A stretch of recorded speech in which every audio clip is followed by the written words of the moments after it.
दोस्तों ज्यादा देर ना करते हुए आप सबका स्वागत करते हैं फिनटॉच की इस बेहतरीन प्रोजेक्ट। आप सभी इसमें से मेरे ख्याल से काफी लोग आज पहली बार इस मीटिंग में आए हैं, तो जितने भी पहली बार इस मीटिंग को अटेंड कर रहे हैं उन सबसे मैं रिक्वेस्ट करता हूं दोस्तों कि इस प्रोग्राम को पूरी तरह से देखिए और समझे, क्योंकि अभी थोड़ी देर पहले एक कॉल आया था मुझे, ना उनको प्लान बताया ना उनको सिस्टम बताई और उनसे ज्वाइनिंग ले ली। अब मेरा नंबर उनके पास था, कॉल आ गया, सर बोले ये रेफरल कमीशन इन्वेस्टमेंट के ऊपर मिलता है। मैंने बोला भाई साहब किसने जोड़ा आपको? बोले फला फला आदमी ने। बोला प्लान नहीं बताया? बोले नहीं सर। बोला फिर क्यों जुड़े? बोले मेरा दोस्त है। बोला फिर मुझे क्यों कॉल कर रहे हो? तो ये सब चीजें दोस्तों, इसीलिए आपसे रिक्वेस्ट कर रहा हूँ कि इसको आप प्रॉपरली देखो, समझो, और उसके बाद ये मैं दावे के साथ कह सकता हूं, अगर आपने इसको सही ढंग से देखा और सुना और समझा तो आप 1 मिनट भी नहीं लगाओगे इसको ज्वाइन करने में। ये मैं कह सकता हूं, बशर्ते आपको पूरा सिस्टम देखना पड़ेगा, समझना पड़ेगा। तो शुरुआत करते हैं आज की इस प्रोग्राम की। फिनटॉच एक कैलिफोर्निया बेस्ड प्रोजेक्ट है और फिनटॉच के अंदर कई सारे प्रोजेक्ट, एक नहीं, जिसमें से एक प्रोजेक्ट के अंदर हम लोग काम कर रहे हैं। अब फिनटॉच है क्या? फिनटॉच एक ब्लॉकचेन है, जैसे बीएससी चेन है, इथेरियम चेन है, ट्रॉन चेन है, वैसी फिनटॉच की अपनी खुद की चेन है दोस्तों। कई सारी ब्लॉकचेन आपने मार्केट में देखी होगी, लेकिन बहुत कम मार्केट है जिनकी खुद की चेन होती और साथ ही साथ खुद का अपना क्रिएट किया हुआ एड्रेस होता है। जबकि आपको 90% ब्लॉकचेन ऐसी मिलेगी जो किसी ना किसी एड्रेस पे लेयर बन के बनाई हुई। एग्जाम्पल के तौर पे बताता हूं, कई सारे ब्लॉकचेन के एड्रेस आपको 0 से शुरुआत होते हुए मिलेंगे, वो इथेरियम के ऊपर लेयर बना के बनाई हुई है। अगर मैं ट्रॉन की बात करूं तो उसकी अपनी खुद की एक टी से चालू होती है, वैसे ही फिनटॉच की यप से चालू होती है। लाइट कॉइन की अपनी खुद की है, वो किसी अलग इथेरियम मतलब कोई चेन पे उसने लेयर नहीं बनाई है। तो इनकी अपनी खुद की ब्लॉकचेन है जिसको बनाने के लिए 2 से 3 साल लगता और करोड़ों रुपए का खर्चा लगता है, कम से कम 8 से 10 करोड़। ये मैं आपको इसलिए बता रहा हूं कि ऑलरेडी ये कोई वेबसाइट बेस्ड प्रोजेक्ट नहीं है कि लाख, 1.5 लाख, 2 लाख की वेबसाइट बनाई, लोगों से कलेक्ट कर लिया, चला तब तक चला, नहीं तो गाजर समझ के खा लिया। ऐसा प्रोजेक्ट नहीं है।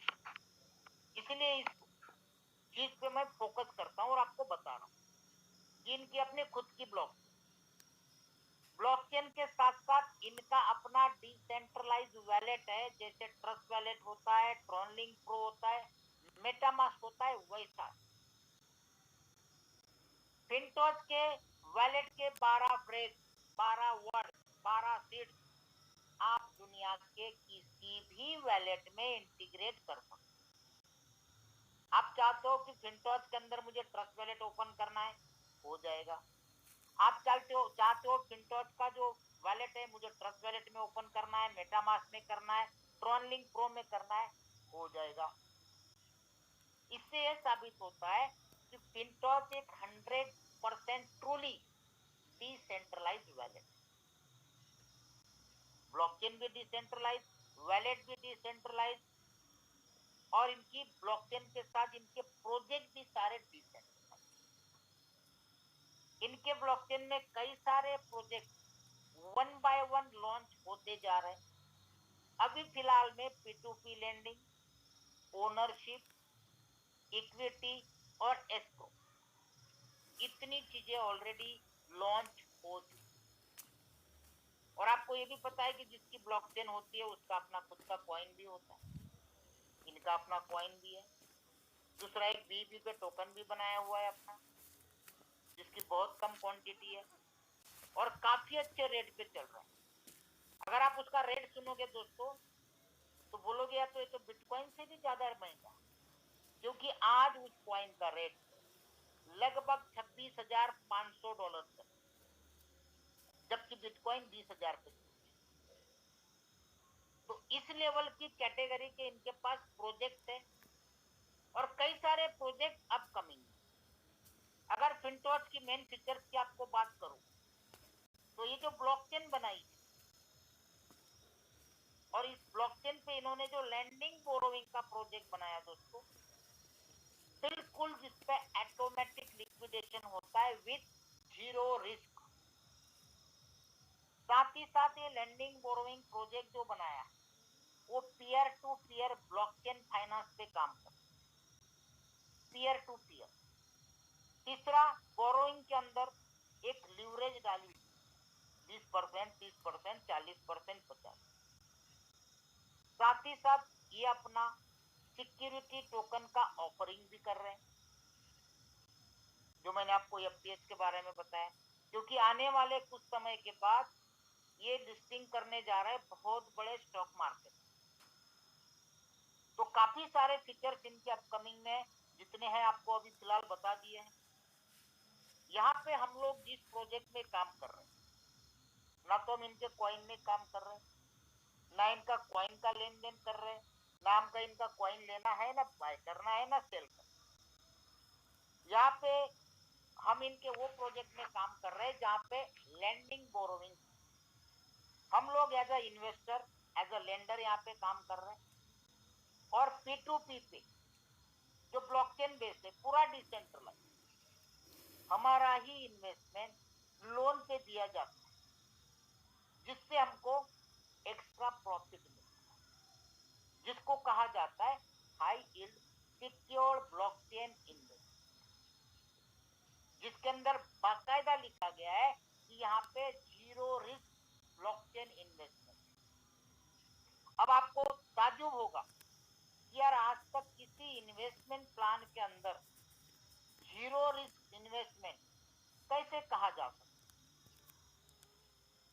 और डिसेंट्रलाइज के अंदर रेवेन्यू जनरेट, ये तो मैंने आज तक नहीं सुना। इसकी टोपी उसके सर बिल्कुल सुना है। एक कॉन्ट्रैक्ट एड्रेस बनाया जाता है, उसके अंदर लोग पैसा डालते जाते, उसी से प्लान बना के उसमें से डिस्ट्रीब्यूशन किया जाता है। जब तक उस बॉक्स के अंदर लोगों का पैसा इकट्ठा पड़ा है, जब तक वो खाली नहीं होता है तब तक बटेगा। खाली हो गया, सिस्टम कोलैप्स, अपने अपने घर जाओ। ये तो सुना है, लेकिन क्या डिसेंट्रलाइज कॉन्ट्रैक्ट, जिसको स्मार्ट कॉन्ट्रैक्ट बोला जाता है, उसके अंदर रेवेन्यू जनरेशन और वो भी डिसेंट्रलाइज तरीके से, ये तो यार बात हजम नहीं हुई। सबका यही मानना शुरू में, लेकिन जैसे जैसे लोग डीप में उतरते गए, समझते गए, और इतना बड़ा कारवा हुआ दोस्तों कि पहली बार नेटवर्क इंडस्ट्री के इतिहास में फिनटॉच को जो ग्रोथ मिल रहा है आज तक दुनिया के किसी सिस्टम को नहीं मिला है। यहाँ बैठे जितने ज्वाइन किए हुए हैं या उनके पास जितनी ज्वाइनिंग डेली की सामने से आ रही है, विदाउट एफर्ट आ रही है, थोड़ा कुछ बताने से आ रही है, आप उनमें से किसी को भी पूछ सकते हो कि भाई साहब इतना ग्रोथ आज तक आपने किसी और सिस्टम में देखा क्या? क्योंकि ये सिस्टम की ताकत, पहली बार किसी डिसेंट्रलाइज सिस्टम के अंदर रेवेन्यू जनरेशन प्रोग्राम, और जब आप इसको प्रॉपरली पूरा देखोगे आप खुद इस पे बिलीव करोगे और इंस्टेंट स्टार्ट करना चालू करोगे। तो ये एक high yield secure blockchain investment,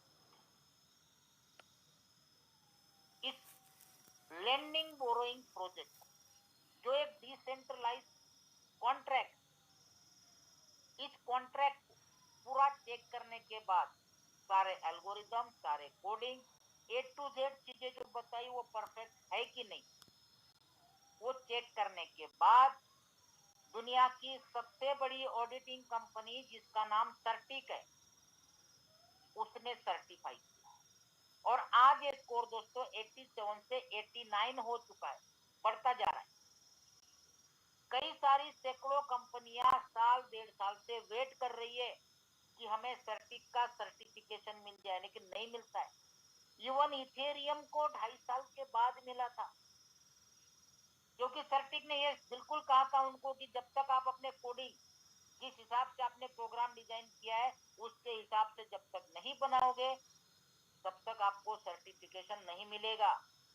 2.5 साल के बाद दिया गया, और फिनटोज को आपके सामने दिख रहा है, और वो भी किस प्रोजेक्ट के लिए, जिस प्रोजेक्ट के अंदर हम लोग इन्वेस्टमेंट कर रहे हैं या करने वाले।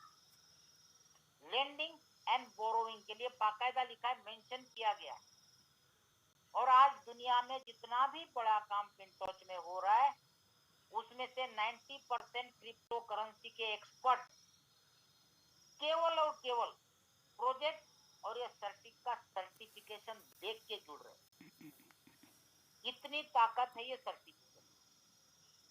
सर्टिक का सर्टिफिकेशन मिलना बहुत मुश्किल है, बहुत कम प्रोजेक्ट को मिला है।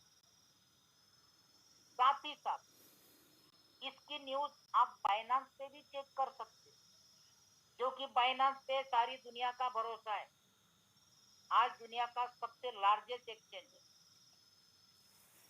तो उस बाइनांस के साइड पे भी लिखा गया है कि फिनटोच एक डाइवर्सिफाइड फाइनेंशियल सर्विस प्लेटफॉर्म है, जहां पे इन्होंने हाइब्रिड सिक्योरिटी टेक्नोलॉजी की ब्लॉकचेन डेवलप की है। इस टेक्नोलॉजी के अंदर इन्होंने मल्टीपल सिग्नेचर और जीरो नॉलेज प्रूफ टेक्नोलॉजी डाली है, जहां पे बोरोवर ऑटोमेटिक तरीके से सुपरविजन नोड के द्वारा स्टॉप लॉस है, जिसके कारण यहाँ पे जो भी इन्वेस्टमेंट कर रहा है और वहां से डायरेक्ट बोरोवर को जो लोन जा रही है उसमें किसी भी तरह का कोई रिस्क फैक्टर नहीं है लॉस होने का। क्योंकि एक चीज आपको बता दूं, ये P2P है।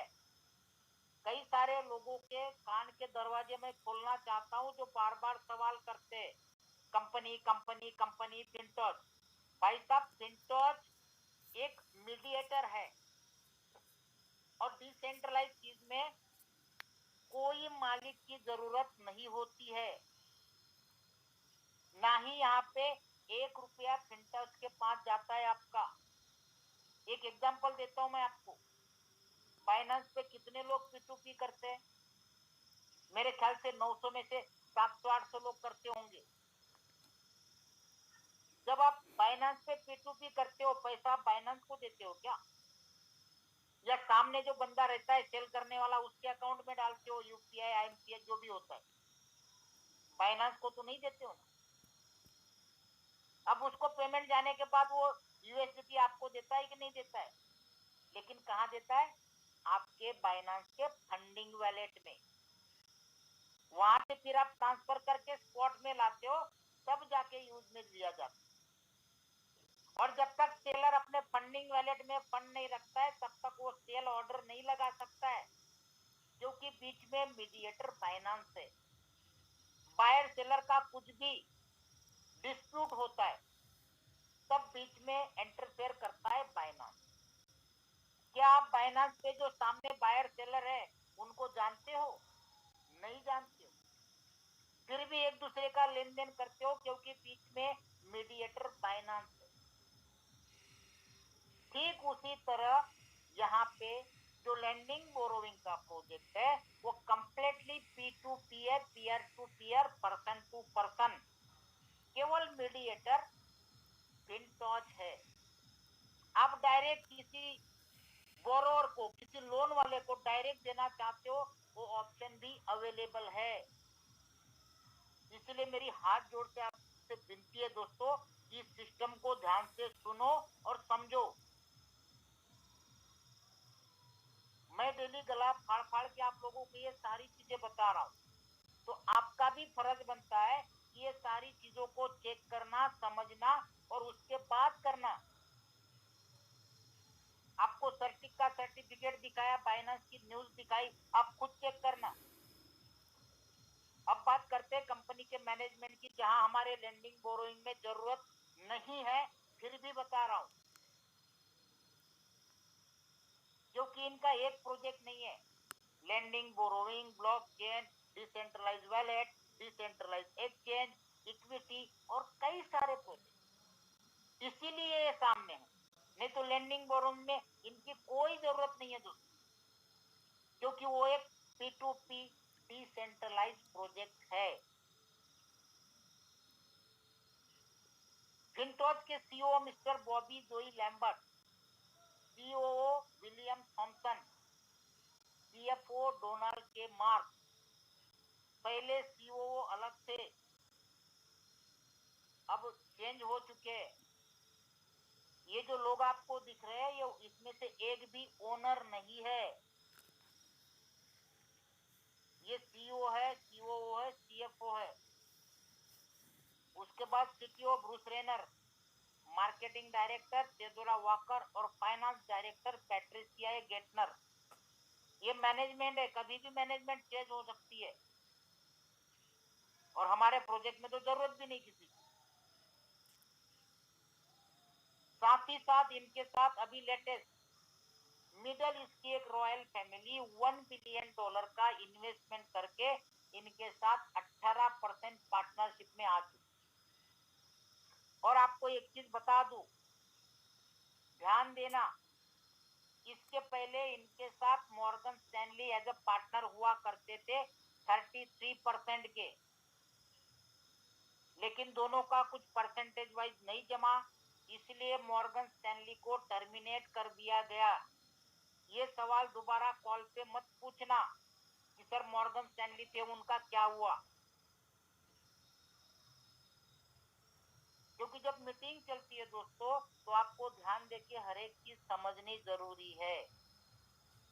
मॉर्गन स्टैनली अब फिनटोज के साथ नहीं है, उनको टर्मिनेट कर दिया गया है। उनकी जगह मिडल ईस्ट की एक रिफाइनरी की बहुत बड़ी रॉयल फैमिली आई हुई है। जैसे इनके डॉक्यूमेंटेशन पूरे हो जाएंगे, वो सामने नाम के साथ आ जाएंगे, लीगल डॉक्यूमेंटेशन चल रहे। अब बात करते हैं इनके टेक्नोलॉजी।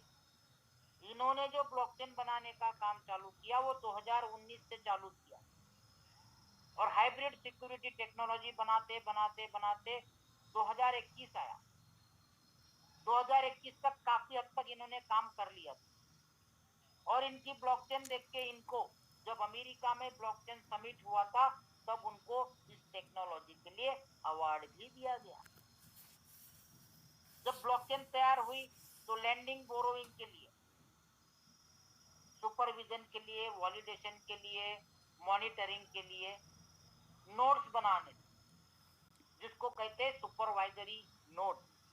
तो 30 से 35 अलग अलग कंट्री की कंपनीज को रिक्रूट करके इन्होंने सुपरवाइजरी नोड्स बनाए, ताकि वो पूरे डिसेंट्रलाइज सिस्टम को डिसेंट्रलाइज तरीके से सुपरविजन करे, मॉनिटर करे, वैलिडेट करे।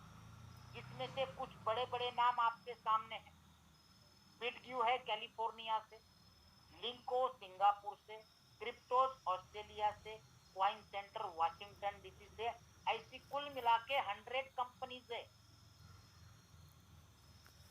जो जीरो नॉलेज प्रूफ में काम करती है, मल्टीपल सिग्नेचर में काम करती है, जो कि पूरी तरह से डिसेंट्रलाइज तरीके से। क्योंकि कंपनी ने जो टारगेट रखा है, तो बहुत बड़ा टारगेट, दिसंबर 2023 तक पूरे दुनिया में फिनटोज के साथ 10 मिलियन लोगों को जोड़ना, और बहुत आसान है, बहुत फास्ट काम चल रहा है। इंडिया में तो बहुत स्लो चल रहा है, लेकिन वर्ल्ड वाइड अगर आप नजर घुमाओगे, पता करोगे, तो जितनी स्पीड इंडिया में चल रही है, उससे 1000 गुना स्पीड पूरे दुनिया में चल रही है। 1000 गुना कह रहा हूं मैं, अपने इंडिया के मुकाबले में। अगर इंडिया में डेली की 1000 ज्वाइनिंग लगती है, तो वहां पे 1 लाख ज्वाइनिंग पर डे लग रही है दोस्तों, पूरे दुनिया में। पता करके देख लें, इतनी स्पीड में वर्ल्ड वाइड काम चल रहा है। और जिसके प्रमोशन के लिए, डेवलपमेंट के लिए सिस्टम अलग अलग कंट्रीज के अंदर इवेंट और रोड शो करते जा रहे हैं।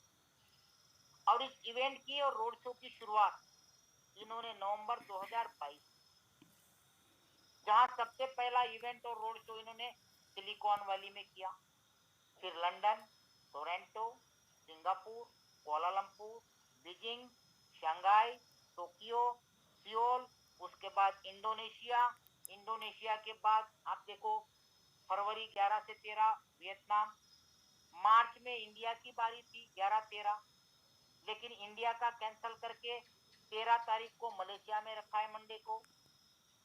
काफी सारे लोग जा रहे हैं। इंडिया में इसलिए कैंसिल हुआ दोस्तों, इंडिया में क्वालिफायर नहीं निकले, उसके कई गुना ज्यादा मलेशिया में निकल गए, इसलिए इंडिया कैंसिल करके मलेशिया रखा गया, क्योंकि उनको पता है कि इंडिया वाले इतने जल्दी स्पीड में नहीं आते, और जब स्पीड में आते हैं तो रुकते नहीं है। अप्रैल में हो जाएगा साउथ कोरिया में, मई में दुबई, जून में जापान, और जुलाई में हो जाएगा दोस्तों सिंगापुर। तो ये पूरा रोड मैप रेडी है, ये एशिया के लिए है पूरा। देखो आपके सामने मार्च का 11-13 न्यू दिल्ली था, होटल के साथ था पूरा, लेकिन हम लोग उस लायक नहीं निकले। हमारी गलती है कि हमारे टीम के अंदर, इंडिया के अंदर हम लोग ज्यादा अचीवमेंट नहीं निकाल पाए, जिसकी वजह से इंडिया का इवेंट कैंसिल हुआ। क्योंकि जब इवेंट होता है तो उस कंट्री के जब अचीवर ही नहीं है तो इवेंट करने का मतलब क्या है। उससे ज्यादा तो मलेशिया में निकल गए थे, इसलिए उन्होंने इंडिया कैंसिल करके मलेशिया कर दिया। तो हमारी बदनसीबी मान लो, फ्यूचर में लेके आएंगे, जैसे हमारे यहाँ पे मैक्सिमम अचीवर निकलेंगे, रिक्वेस्ट करेंगे उनको कि भाई अब इंडिया में इवेंट करो, बीच में कोई डेट निकाल देंगे। अभी लेटेस्ट 1 हफ्ते पहले चाइना में हुआ, क्योंकि हम लोग थोड़ा लेट में स्टार्ट हो, धीरे धीरे स्पीड पकड़, और उसके बाद फिर बुलेट ट्रेन की तरह चल। टेस्टिंग मोड ज्यादा रहता है ना, $100 लगा के देखने का, ट्राई करने का, टेस्टिंग करने का, हर एक का अपना अपना नजरिया। तो ये अब आगे इंडिया में भी हो जाएगा दोस्तों, क्योंकि ये सब प्रोजेक्ट के बाद सिस्टम जो है अपना, जो फिनटॉच का लिस्टिंग करने जाएगी नास्डेक 2025, अपना फिनटॉच का आईपीओ, और इसका इन्होंने शुरुआत भी, टेस्टिंग भी कर ली 2 जनवरी 2023। आपके सामने दिख रहा है ये अमेरिका की फोटो है दोस्तों, जहां पे इन्होंने टाइम स्क्वायर पे न्यूयॉर्क के अंदर पब्लिक चेन टेस्टिंग का यहाँ पे लॉन्चिंग भी कर लिया है। ये फला तारीख को हम अपना फिनटॉच का आईपीओ लिस्टिंग करेंगे, जिसकी तैयारी बहुत जोर से चल रही है, और ये लिस्टिंग के अंदर हमें भी काफी कुछ बेनिफिट होने वाला है, शेयर्स के, इक्विटी के। तो ये कुछ स्लाइड आपके लिए स्पेशल लेके आया हूं। अब इतना सब देखने के बाद अब हम इस सिस्टम में कैसे जुड़ सकते हैं, कैसे स्टार्ट कर सकते हैं। ब्लॉकचेन इनकी है, वैलेट इनका है, डिसेंट्रलाइज एक्सचेंज इनका लॉन्च होने जा रहा है, जो दुनिया में पहली बार है, जिस डिसेंट्रलाइज एक्सचेंज में आप peer to peer fiat currency का लेन देन कर पाओगे।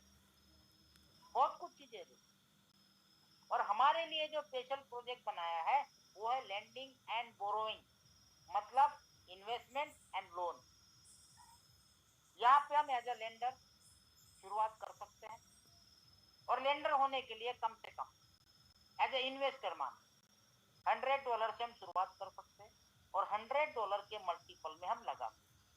अब ये मत समझना कि केवल $100 के मल्टीपल में, USDT, TRC20, ERC20, BEP20, BUSD, ये तो हो गए 4 यूएसडीटी के अलग अलग चेन के पेयर, साथ में बिटकॉइन, इथेरियम, डॉजीकॉइन, BNB, ट्रॉन, और कई सारी अनगिनत करेंसी आप यहाँ पे इन्वेस्टमेंट कर सकते।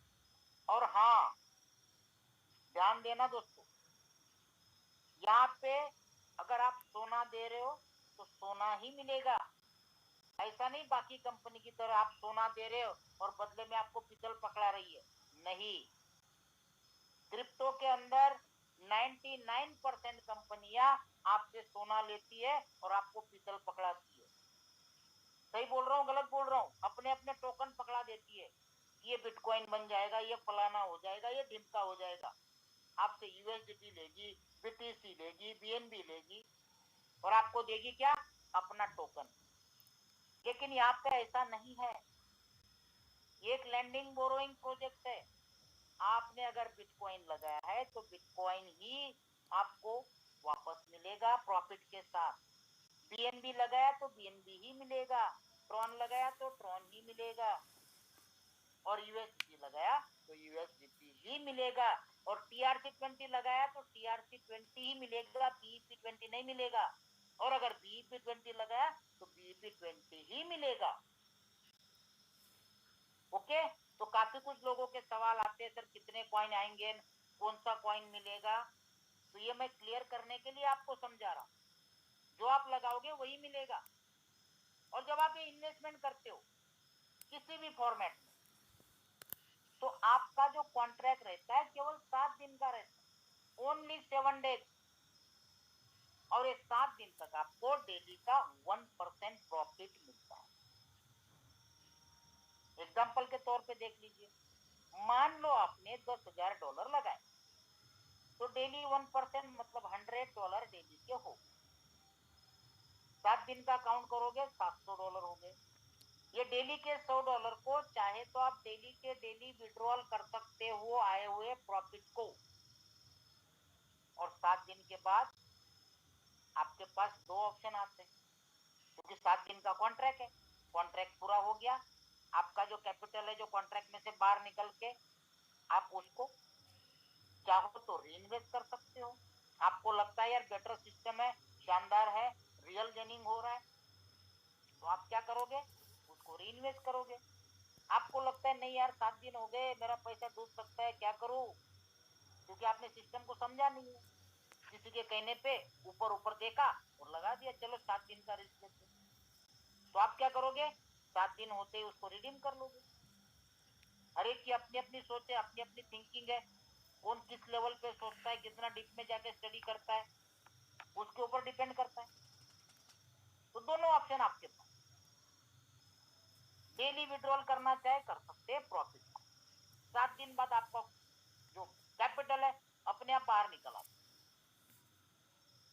लेकिन जो डेली आए हुए प्रॉफिट को आप डेली विड्रॉल नहीं करते हो तो उसके ऊपर आपको एक्स्ट्रा अर्निंग मिलती है। वो कैसे देखते? आपने 10,000 लगाया था, डेली आपको कितना आ रहा था? $100 पर डे। अगर ये $100 आप डेली विड्रॉल नहीं करते हो तो आपको ये $100 से डेली का 1.5% मिलेगा। अगर 30 दिन का हम काउंटिंग करते एग्जांपल के तौर पे, तो 30 दिन में आपका जो प्रॉफिट निकलता है 38.1%, 38.1%। अगर डेली विड्रॉल करोगे तो 30 दिन का 30% ही हुआ, नहीं करते हो तो 8% एक्स्ट्रा बढ़ जाए। और जो आपको डेली प्रॉफिट आ रहा है आप नहीं निकालते हो तो 1.5% आ रहा है, इसका मतलब ये नहीं है कि इसको आप विड्रॉल नहीं कर सकते हो, आप इसको कभी भी विड्रॉल कर सकते हो। प्रॉफिट को कोई किसी भी तरह का लॉकिंग नहीं है। और जब प्रॉफिट को विड्रॉल करने जाते हो तो आपको 5% की फीस लगती है। किस पे लगती है? प्रॉफिट पे। लेकिन आपके कैपिटल पे किसी भी तरह का कोई डिडक्शन नहीं है। वो प्रॉफिट आपका 100% आपका है, विदाउट डिडक्शन आपको मिल जाए। तो आपको मैंने क्या बताया? इन्वेस्टमेंट पे 1%, आए हुए प्रॉफिट को 1.5%। अब अगर 7 दिन आपको कंपाउंडिंग के साथ एक साथ विड्रॉल कर तो आपको वीकली 9% बैठ। यही अगर पूरे महीने तक आए हुए प्रॉफिट को हम कंपाउंडिंग में रखते, एक महीने तक विड्रॉल नहीं करते, तो ये 37.5% मंथली बैठता है। और अगर 63 दिन तक इसको हम कंटिन्यू रखते तो 100% प्रॉफिट, कैपिटल तो आपका एज इट इज पड़ा ही। तो ये तीन ऑप्शन आपके पास, वीकली, मंथली या 63 डेज। डिसीजन आपका है कि मुझे कितने टाइम के लिए कंटिन्यू करना। हर 7 दिन में आप निकल के बाहर होना चाहते हो, क्विट कर सकते। तो ये था एज अ इन्वेस्टर के। अब हम बात करेंगे दोस्तों लीडर्स के लिए रेफरल प्रोग्राम। यहाँ केवल 2 लेवल का रेफरल प्रोग्राम है, ओनली 2 लेवल। आपके डायरेक्ट में जितना भी बिजनेस लगता है उनको जितना डेली का आरओआई जाएगा उसका 15% आपको डेली बेसिस पे मिलेगा। मतलब यहाँ पे आपको एक पैसिव इनकम मिलती है। एग्जांपल भी देता हूं मैं आपको। सपोज करो आपके डायरेक्ट में $10,000 का बिजनेस लगा, तो टीम में कितना जाएगा पहले लेवल वालों को? 10,000 पे 1% मतलब $100। तो $100 का 15% डेली आपको मिलेगा $15। ये हो गया पहले लेवल का इनकम। सेकंड लेवल की अगर बात करें तो सेकंड लेवल पे जितना बिजनेस लगा है उनके आरओआई का 10%। एग्जांपल आपके सामने ये रहा। $50,000 का मान लो सेकंड लेवल पे बिजनेस होता है, तो टीम में 1% के हिसाब से $500 जाना है। अब इस $500 का 10% आपको डेली मिलेगा जो $50 बना। तो इस कंडीशन पे आपका डेली का 2 लेवल का इनकम अगर हम काउंट करते हैं तो $65 पर डे आपकी इनकम चालू हो जाएगी। और ये इनकम आपको तब तक मिलेगी जब तक ये लोग अपना कैपिटल विड्रॉल नहीं करते। जिस दिन ये अपना कैपिटल विड्रॉल करेंगे उस दिन आना बंद हो। अब काफी लोगों के सवाल थे, सर 2 लेवल के प्लान में लीडर कैसे काम कर सकता है? कर ही नहीं पाएगा। तब मैंने कहा भाई साहब आगे भी देखो और कुछ चीजें हैं, क्योंकि लीडर्स के लिए यहाँ पे सिस्टम के अंदर एक बहुत ही शानदार इनकम रखी है जिसका नाम है टीम मैनेजमेंट इंसेंटिव, जिसको अपने इंडियन भाषा में कहा जाता है रैंकिंग। अब यहाँ से लीडर का काम चालू, जो अपने आप को लीडर कहते हैं, जो मार्केट में अपने आप को प्रूव करते हैं, टीम को लीड करते हैं, टीम बनाते हैं, बिजनेस करते हैं, उनके लिए रैंकिंग की शुरुआत होती है। और सबसे पहले रैंकिंग की शुरुआत होती है जब आपके 5 डायरेक्ट होते हैं और $50,000 का टोटल टीम का बिजनेस होता है। अब इस टोटल टीम में आपके किसी भी लेवल में हो सकता है, किसी भी डेप्थ में हो सकता है, विथ में भी हो सकता है, एक लेग में भी हो सकता है, कोई कंडीशन नहीं है। कंडीशन सिर्फ क्या है? 5 डायरेक्ट और $50,000 का बिजनेस। तो आप बन जाते हो जनरल मैनेजर।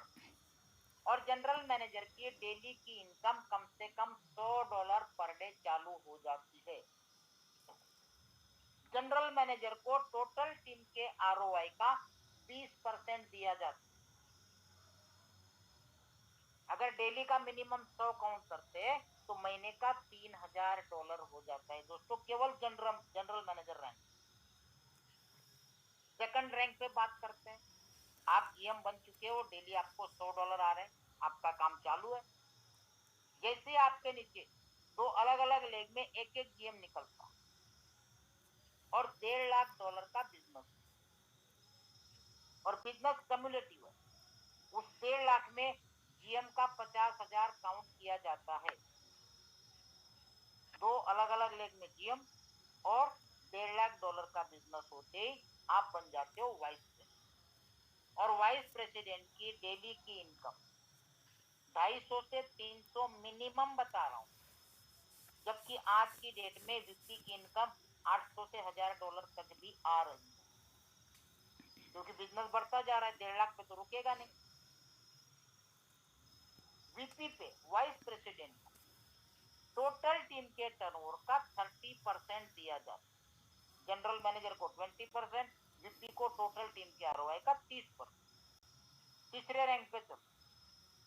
जब आपके नीचे दो अलग अलग लेग में एक एक वीपी बनता है और $5 लाख का बिजनेस होता है, तो आप बन जाते हो सीनियर वाइस प्रेसिडेंट और आपकी डेली की $600 से $1500 की इनकम चालू हो जाती है, क्योंकि एसवीपी के लिए टोटल टीम के आरओआई का 40% निकाला जाता है। नेक्स्ट चलते हैं। जैसे ही आपके टीम में दो अलग अलग लेग में दो सीनियर वाइस प्रेसिडेंट निकलते हैं और $20 लाख का टोटल टीम का बिजनेस होता है, तो आप बन जाते हो एग्जीक्यूटिव डायरेक्टर। और जब आप एग्जीक्यूटिव डायरेक्टर बनते हो तो आपको टोटल टीम के टर्नओवर का 50% दिया जाता है, जो कम से कम $1500 से $5000 होता है पर डे।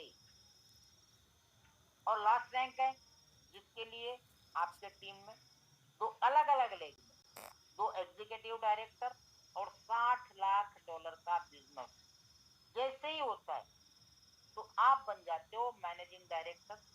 और मैनेजिंग डायरेक्टर को टोटल टीम के टर्नओवर का जो आरओआई निकलता है उसका 60%, जिसका मिनिमम रेंज निकाला है $13,000 से लेके $30,000 पर डे। और ये $30,000 पर डे लेने वाले वर्ल्ड में 15 से 20 लोग अचीव कर चुके हैं। ईडी एग्जीक्यूटिव डायरेक्टर 70 से 80 लोग वर्ल्ड वाइड बन चुके हैं, लेकिन एग्जीक्यूटिव डायरेक्टर और मैनेजिंग डायरेक्टर इंडिया में अभी कोई नहीं है। इंडिया में केवल जनरल मैनेजर, वाइस प्रेसिडेंट और सीनियर वाइस प्रेसिडेंट तक ही लोग पहुंचे। बाकी के टॉप की दो रैंक अभी इंडिया में किसी की नहीं है। तो आप सोचो वर्ल्ड वाइड कितने सारे एग्जीक्यूटिव डायरेक्टर और मैनेजिंग डायरेक्टर बन चुके हैं जो डेली का 5,000 से लेके $30,000 पर डे कमा रहे हैं। दूसरा एक सवाल आता है दोस्तों, जब रैंकिंग सिस्टम आती है तो रैंकिंग में सेम रैंक का प्रॉब्लम हर जगह आता है। तो यहाँ पे देखते हैं कि भाई सेम रैंक डिफरेंस क्या मिलेगा। आप जनरल मैनेजर थे, आपको डेली का $100 मिल रहा था। अब आपके नीचे कोई जीएम बन गया, अब वो ले जाएगा $100, तो आपको क्या मिलेगा? आपको मिलेगा उसका 20%। जितना उनको डेली का मैनेजमेंट बोनस जाएगा उस मैनेजमेंट बोनस का 20% आपको मिलेगा। सेम कंडीशन एमडी में भी आती है। जब तक आप एमडी थे आपको डेली का $30,000 तक पर डे आ रहा था। अब आपके नीचे भी कोई एमडी निकल गया, अब तो वो ले जाएगा $30,000 तक पर डे। तो आपको क्या मिलेगा? उस कंडीशन में इस डिसेंट्रलाइज सिस्टम में ये डाला गया है कि सिस्टम का जो पूल के अंदर प्रॉफिट होता है उस प्रॉफिट का 10% ऐसे एमडीज को दिया जाएगा, जो ऑटोमेटिक तरीके डिस्ट्रीब्यूट होता है, कोई मैन्युअली चीज नहीं है। क्लियर हो गया? अब इतना सब प्लान देखने के बाद इस सिस्टम के अंदर जो डिस्ट्रीब्यूशन है वो डिस्ट्रीब्यूशन है डेली का 1.92%। अब आप सोचने पड़ोगे भाई साहब डेली का 1.92% डेली का जा रहा है, हम इसमें पैसा लगा रहे हैं, यार 1 महीना चलेगी कि नहीं चलेगी, 2 महीना चल पाएगी, पैसा निकलेगा कि डूब जाएगा, लगाया जाए कि नहीं लगाया जाए, यही सबके दिमाग में चल रहा है। जो नए बैठे, जितने पुराने हैं वो तो बिल्कुल क्लियर हो चुके हैं, उनको सारा कुछ पिक्चर क्लियर है। लेकिन जितने नए बैठे उनके दिमाग में यही है यार 1% का आरओआई है, प्रॉफिट पे 1.5% है, उसके बाद लेवल इनकम 2 लेवल की है, 15% 10% आरओआई का, मतलब 0.25% इन्वेस्टमेंट का हो गया, 60% आरओआई का रैंकिंग में जा रहा है, मतलब 0.6% इन्वेस्टमेंट का हो गया। ये कुल मिला के 1.92% देगा कहां से? अगर ये रोटेशन है तो भाई साहब मुझे काम नहीं करना। यही सबके दिमाग में चल रहा है, यस और नो? अगर मान लो ये 1.92% इनको डिस्ट्रीब्यूट करना है, जो कि डिसेंट्रलाइज प्रोजेक्ट है, कोई डब्बा नहीं है कि डब्बे के अंदर इकट्ठा हो रहा है, अगर इसके सामने इस सिस्टम के अंदर डेली का 2% का अगर रेवेन्यू जनरेट होता हो, जो आप लाइव देख सकते, तो कैसा रहेगा दोस्तों? क्या जानना पसंद करोगे कि डिसेंट्रलाइज प्रोजेक्ट के अंदर भी रेवेन्यू जनरेट किया जा सकता है? आज तक जितने भी आपने डिसेंट्रलाइज प्रोजेक्ट किए वो डब्बा वाले किए, बकेट वाले किए, जहां पे एक जगह पैसा इकट्ठा होता था, लोग डालते थे, पहले डालने वाले कमा के ले जाते थे, बाद में डालने वाले डूब जाते। यही देखा। क्या आज तक कोई ऐसा डिसेंट्रलाइज प्रोजेक्ट देखा आपने जहां पे रेवेन्यू जनरेट होता हो? ये पहला प्रोजेक्ट है जहां पे P2P लैंडिंग बोरोइंग है। आपने अब तक देखा वो लैंडिंग प्रोग्राम देखा कि हमने पैसा लगाया, हमको जो आ रहा है वो आ कैसे रहा है, वो देखना है। हाउ टू जनरेट रेवेन्यू, शुरुआत करते हैं। इसको कहा जाता है blockchain peer to peer short term loan financing, multi signature loan contract wallet. कई सारे लोग सवाल करते, भाई साहब ये स्मार्ट कॉन्ट्रैक्ट है तो इसका कॉन्ट्रैक्ट एड्रेस भेजो ना, क्योंकि उन्होंने पहले वही देखा हुआ। ये कॉन्ट्रैक्ट एड्रेस होता है, उसके अंदर फंड इकट्ठा होता है, लिक्विडिटी दिखती है कितनी है, वो देख के लोग निकालते हैं, डाल, भाई अब खत्म होने वाला है मत डालो। यही देखा हुआ है, इसलिए सोचना भी सही है और पूछना भी सही है। लेकिन यहाँ पे जितनी बार लोन प्रोवाइड होता है उतनी बार नया कॉन्ट्रैक्ट, लोन कॉन्ट्रैक्ट वैलेट बोलते हैं उसको, जनरेट होता है। क्योंकि ये P2P है, एक जगह इकट्ठा नहीं होता है। आप जो भी इन्वेस्टमेंट करते हो वो डायरेक्ट फिनटॉस के जरिए सामने लोन वाले को जाता है, जिसके बदले में आपको 1% दिया जाता है और सामने वाले लोन वाले से 2% लिया जाता है पर डे का। वो अगर एक दिन के लिए लेगा लोन तो 2.5%, और 7 दिन के लिए लेगा तो डेली 2%। आपका भी कॉन्ट्रैक्ट 7 दिन का, लोन लेने वाले का भी कॉन्ट्रैक्ट 7 दिन का। अगर उसको 8 दिन कर दिया तो क्या हो जाएगा भाई साहब? आपको एक दिन वेट करना पड़ेगा आपके कैपिटल के लिए। भाई साहब मैंने 7 दिन का कॉन्ट्रैक्ट लिया है, मुझे एक दिन लेट मेरा कैपिटल क्यों दे रहे हो? इसीलिए दोनों जगह 7-7 दिन का ही कॉन्ट्रैक्ट है, क्योंकि डायरेक्ट जा रहा है ना, वेट करने की जरूरत ही नहीं है। जिस समय आपने इन्वेस्टमेंट किया उसी समय सामने वाले को लोन मिल गया, तो जब आपका क्लोज होगा उसी समय उसका भी लोन का टाइम क्लोज हो जाएगा, तो सीधा आपके पास आ जाएगा आपका कैपिटल। समझ गए? इसको कहते हैं P2P short term loan finance. अब जब ये लोन दिया जाता तो कोई ना कोई एक्टिविटी तो होती होगी, ऐसा नहीं कि कोई भी आएगा ऐरा गैरा उसको लोन दे दिया, पॉसिबल तो है नहीं। लोग ऐसा होता तो लोग लेके भाग जाएंगे और लोन देने वाले डूब जाएंगे, जैसे बैंकों में होता है। बड़े बड़े प्रोफाइल को देख के लोन दे देते हैं, बाद में भाग जाते हैं और हमारे जैसे गरीब बेचारे डूब जाते हैं। यही होता है ना। अगर यहाँ पे भी ऐसा हो गया तो जब फाइनेंस में बताया गया कि यहाँ पे रिस्क फ्री इन्वेस्टमेंट है, तो भाई तो प्रूव होना चाहिए, तभी तो लोग लगाएंगे। अगर प्रूव नहीं हुआ तो क्यों लगाएंगे? कोई मतलब ही नहीं लगाने का। अब उसको प्रूव कैसे करें? जब ये लोन दिया जाता है तो यहाँ पे जो 100 सुपरवाइजरी नोट 30 से 35 कंट्री की कंपनियां बनाई गई है डिसेंट्रलाइज तरीके से, उनमें से ऑटोमेटिक 10 कंपनियां, जिसको नोड बोला गया, रैंडमली सिलेक्ट होती है, जिसको कहते हैं जीरो नॉलेज ग्रुप। उनको कोई नॉलेज नहीं, वो अपने आप सिलेक्ट होती है, किसी का भी नंबर आ सकता है। उसमें से 3 के एड्रेसेस, जिसको प्राइवेट की बोला जाता है, वो मैच होती है, तब जाके लोन प्रोवाइड होता है। और ये सारी प्रोसेस सेकंडों में होती है, कोई टाइम नहीं लगता, तब जाके लोन प्रोवाइड होता है। अब जब लोन आदमी लेता है, लोन लेते समय उसके पास 4 ऑप्शन है। भाई साहब आप कितने मार्जिन पे लेना चाहते हैं? 20%, 30%, 40% या 50%?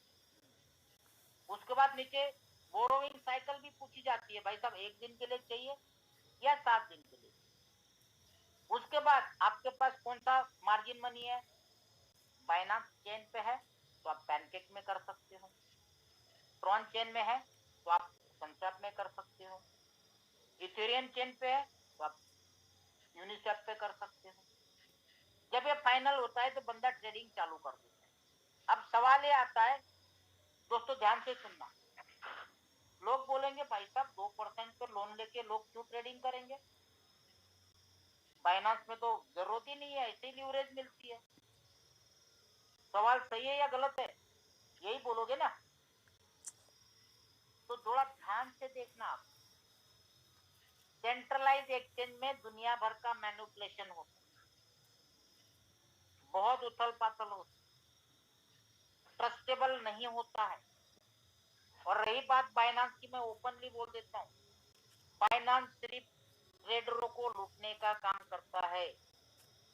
आप कभी भी फ्यूचर ट्रेडिंग करके देखना, जितने भी बड़े बड़े लॉट लगे रहते हैं ना भाई साहब, वो पूरा ट्रेसिंग करता है कितने रेट पे कितना मार्जिन मनी लगा हुआ है, कितना फंड लगा है, कितना लिक्विडेशन है।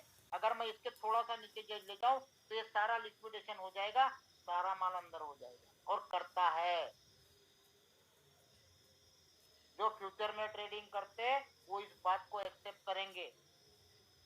जबकि डिसेंट्रलाइज एक्सचेंज में जो ये लोन लेते हैं वो केवल स्वैपिंग के लिए बैठते हैं या फिर लिक्विडिटी प्रोवाइडर बन के बैठते हैं। और जब लिक्विडिटी प्रोवाइडर बन के बैठते हैं तो आप लोगों को अभी तक ध्यान ही नहीं दिया आप लोगों ने।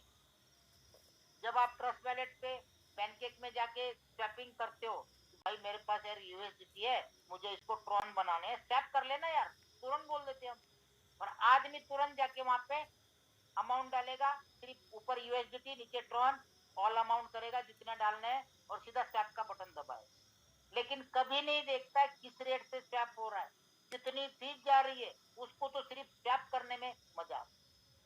और इसी बीच में ये बोरोवर तगड़ा कमाता, 7-8% डेली का इनके लिए कोई बड़ी बात नहीं है दोस्तों, कोई बड़ी बात नहीं, आराम से। और अपने फिनटॉच में ये सारा देख सकते हो आप, पूरा दिखाता है ये 3 डिसेंट्रलाइज एक्सचेंज में आज कौन से टोकन टॉप में चल रहे, जिन्होंने लोन लिया है उनमें से उन्होंने आज कितना अर्निंग किया है, टॉप मोस्ट रैंकिंग दिखाती है। उनके वैलेट एड्रेस के साथ लोन कॉन्ट्रैक्ट वैलेट एड्रेस सामने कौन से टोकन में उन्होंने आज ट्रेडिंग की, कितना प्रॉफिट निकाला, उसको क्लिक करोगे तो उनके टोटल ट्रांजैक्शन भी दिखाएगा। ये है blockchain based peer to peer. अब यहाँ पे एक सवाल मेरे मन में और आता, जो लोन लेने वाले क्या डेली सारे के सारे डेली कमाते हैं, कोई लॉस नहीं करता है? आपके मन में भी आ रहा होगा, बिल्कुल करते होंगे। मान लो प्रॉफिट किया, चलो तो 2% दे देगा, अगर लॉस कर दिया तो भाई मेरा पैसा डूबेगा क्या, फिर मैं किससे अपना लोन रिकवर करूं? हाँ, है ना सवाल, इसका जवाब हर एक आदमी चाहता होगा कि भाई साहब अगर लॉस कर दिया तो फिर मेरा क्या होगा। आप तो बोल रहे हो, बाइनांस के अंदर भी लिखा हुआ है कि यहाँ पे किसी भी यूजर का लॉस होने का चांस नहीं है। अगर मैंने किसी ट्रेडर को लोन दिया और उसने लॉस कर दिया, अब मेरा क्या होगा? आइए दिखाता हूं आपको एग्जांपल, दोनों प्रॉफिट का और लॉस का। हम लोग क्या है, फिनटॉच एक मीडिएटर है, पूरा डिसेंट्रलाइज प्रोजेक्ट है। दिमाग में डालना ये सवाल दोबारा प्लीज मत करना कि फिनटॉच एक कंपनी है, एक पूरी तरह से डिसेंट्रलाइज प्रोजेक्ट है।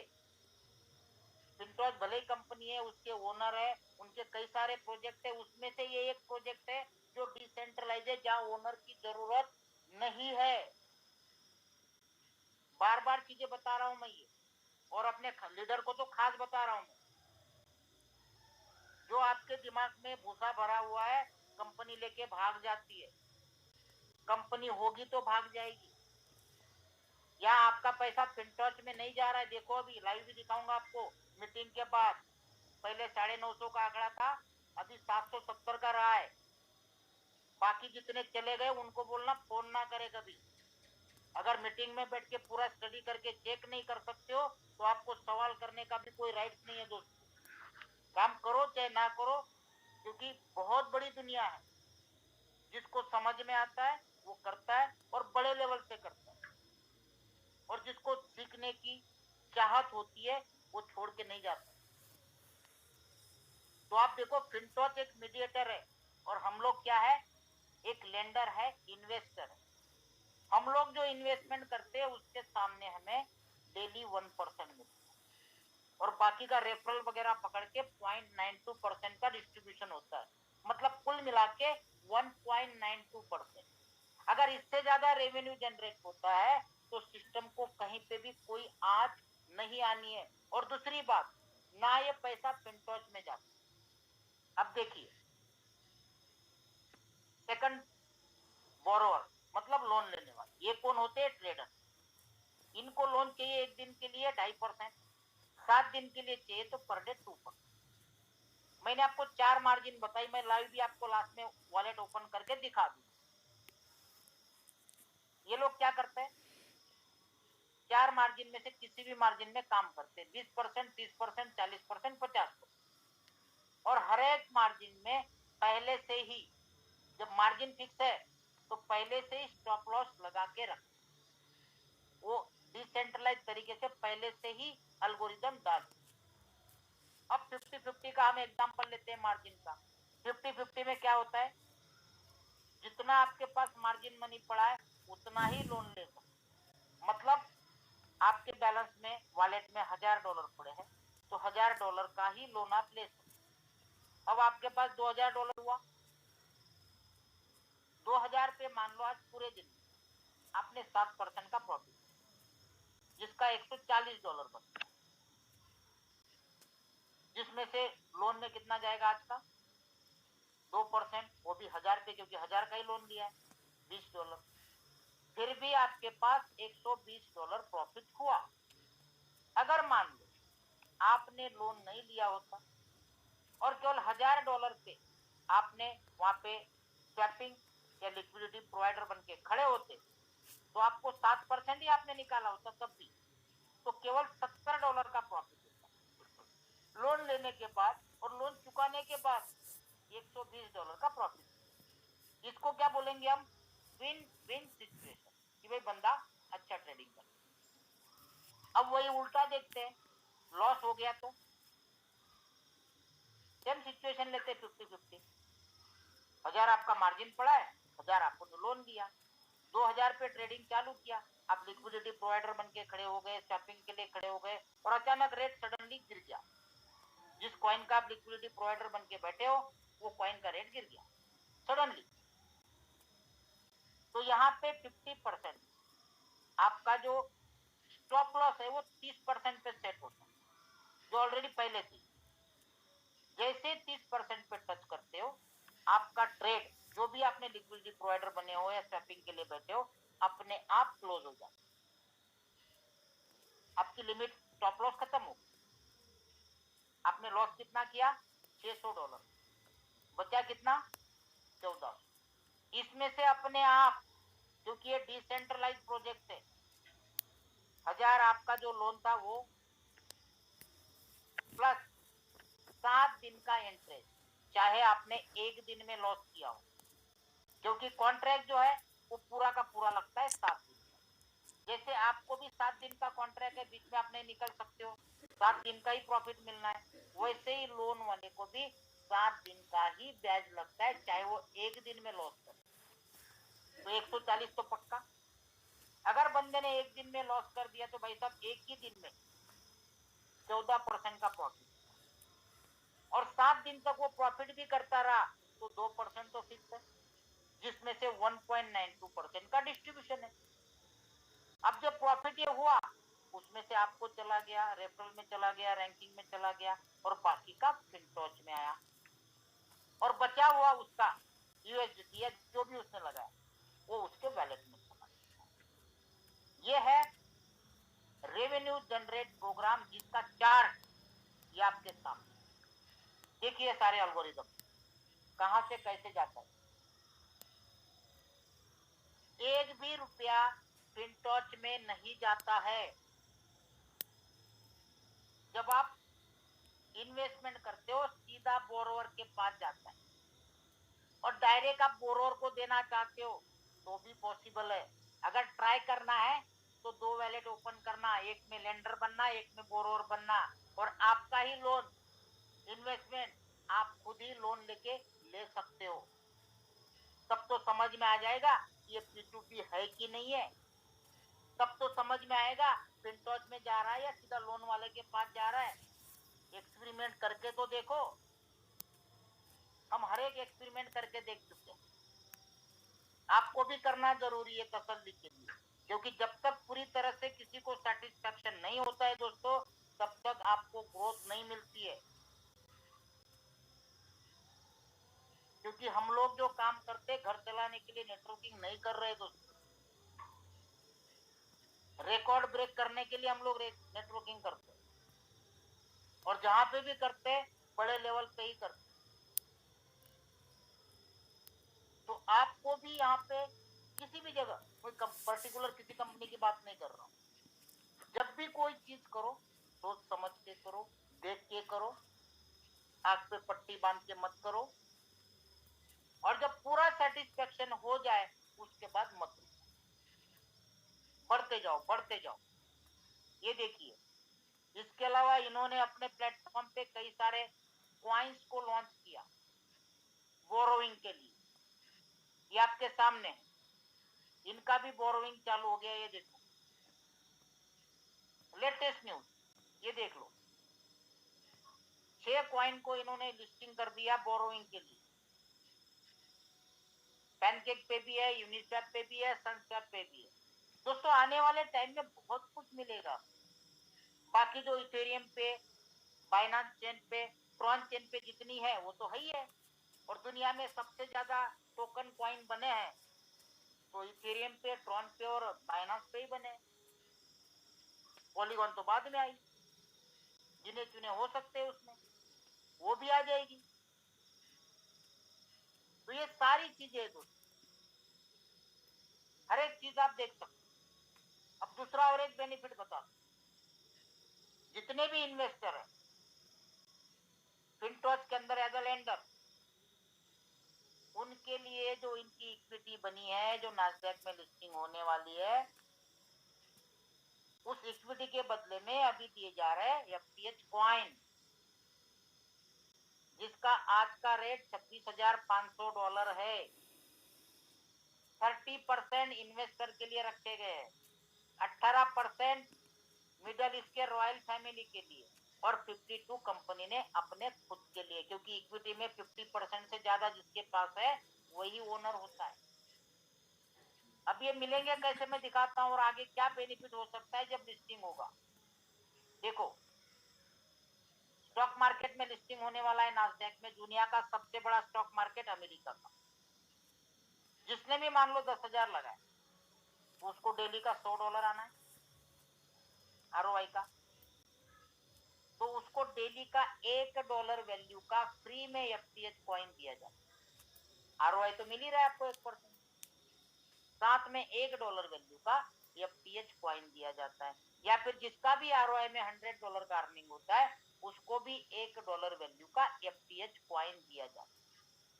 अब धीरे धीरे करते करते करते करते करते मान लो महीना, 2 महीना, 4 महीना, जो भी है, ज्यादा नहीं, सिर्फ 0.1 एफटीएच कॉइन आपके पास इकट्ठा हुआ। मैं एक की बात नहीं कर रहा हूँ, ना आधे कॉइन की बात कर रहा हूँ, 0.1, क्योंकि इस कॉइन की क्वांटिटी ओनली 50,000 है, जो BEP20 पे बना हुआ है। टोकन बोल लो, एफटीएच, आप नॉमिक्स में भी देख सकते हो, केवल 0.1। क्योंकि आज दोस्तों एक एफटीएच का रेट $27,000 चालू है। आपके पास कितना है? 0.1, मतलब $2,700। और जब ये स्टॉक मार्केट में आईपीओ जारी करेंगे तो आईपीओ के शेयर का भाव रहेगा केवल 1 सेंट, $0.01 पर शेयर, जिसको यूनिट बोला जाता है। अब जिसके पास जितने एफटीएच कॉइन होंगे, उसके बदले में 1 सेंट के हिसाब से उसको शेयर दिए जाएंगे। ठीक है, ये थोड़ा कैलकुलेशन 18,000 था पहले, इसको 2700 से अगर 1 सेंट से करोगे तो 2,70,000 होते। अब ये शेयर आपके पास पड़े हैं, मान $1 का चला गया तो $2,70,000 होते। और अगर कहीं ये शेयर $10 पे चला गया, मैं कॉइन की बात नहीं कर रहा हूँ, शेयर्स की बात कर रहा हूँ, नास्डैक में लिस्टिंग होने के बाद 2025, तो भाई साहब $27 लाख होते।